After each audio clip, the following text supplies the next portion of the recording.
Hey, let's look at the substitution rule again. Well, the point is we have done the substitution rule for indefinite integrals. Now we want to use it also for definite integrals. And in fact, to go from one to the other is really very simple.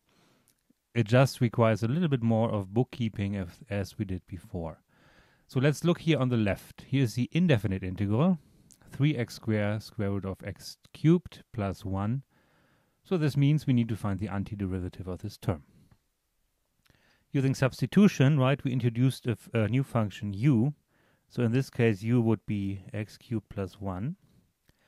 And then we needed to transform the differential. So we write du is the derivative of the right-hand side, 3x squared. And the plus 1 differentiated is equal to 0, dx. And then we saw already that this 3x squared dx appears in the integration. So we can write integral 3x squared square root of x cubed plus 1 dx is really the integral of square root of u, and then the 3x squared dx is equal to du. So we need to integrate u to the 1/2, and the integral is u to the 3/2. But then we need to get the factor right, so there must be a 2/3 in front. And then we get a constant because we are looking for a general antiderivative. And then the final step would be to substitute what u is. So u was x cubed plus 1 to the 3/2 plus a constant, and we are done. So now let's look at the definite integral here, where we integrate the same function, but between -1 and 1. And again, we would like to use substitution. So I introduce again the same u. U is x cubed plus 1. I do the same transformation with the differential. Du is 3x squared dx.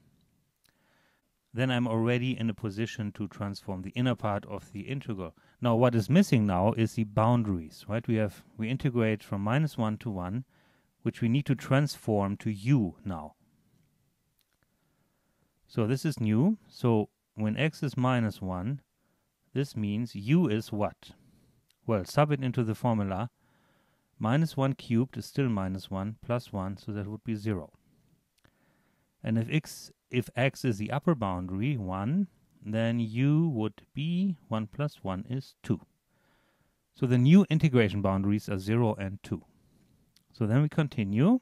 Integral -1 to 1, 3x squared root of x cubed plus 1 dx.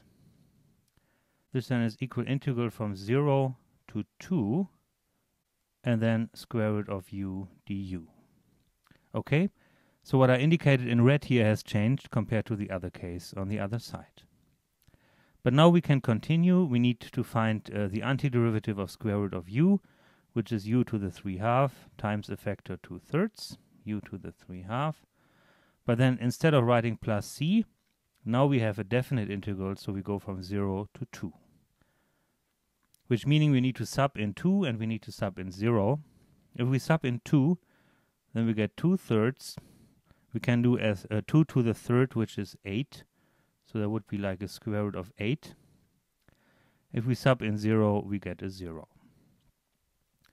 And now square root of 8 we can write a little bit nicer. This is 2 times square root of 2.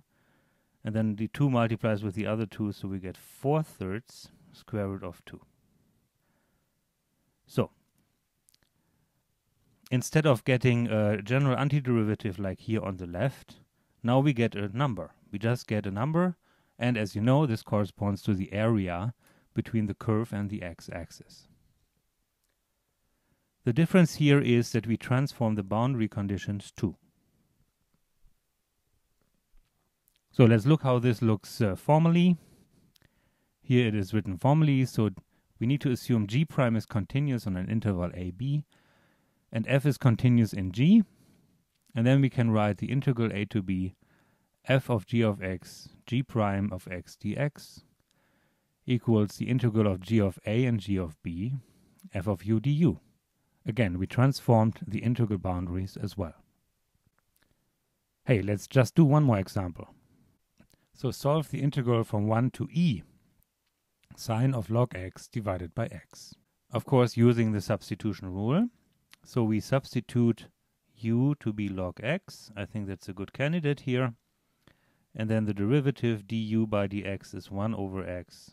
So we write du is 1 over x dx. You see this 1 over x dx appears right here in the integration. But we also need to transform the boundaries. So if x is 1, then this means u is ln 1. But what is the logarithm of 1? Well, ln 1 is 0. Right? E to the 0 is 1, so this is 0. If x is equal to e, then u is log e, and the log of e is equal to 1. Again, when I say log, I mean the natural logarithm, as you clearly see in my writing. So then we can transform the integration. So then instead from 1 to e, now the 1 corresponds to the 0, and the e corresponds to 1. And then we get sine of u, and then this 1 over x dx is in fact du. Oh my goodness! Do you see how this simplified? We just need to integrate the sine, which of course is minus cosine. So we get minus cos u between 0 and 1, which is minus cos 1, minus minus, which is plus, cos 0. Cosine of 0 is 1, so then this is 1 minus cos of 1. Hey, that didn't look so easy. Hey, that didn't look so complicated. Let me summarize. So we learned two substitution rules, one for indefinite integrals and one for definite integrals.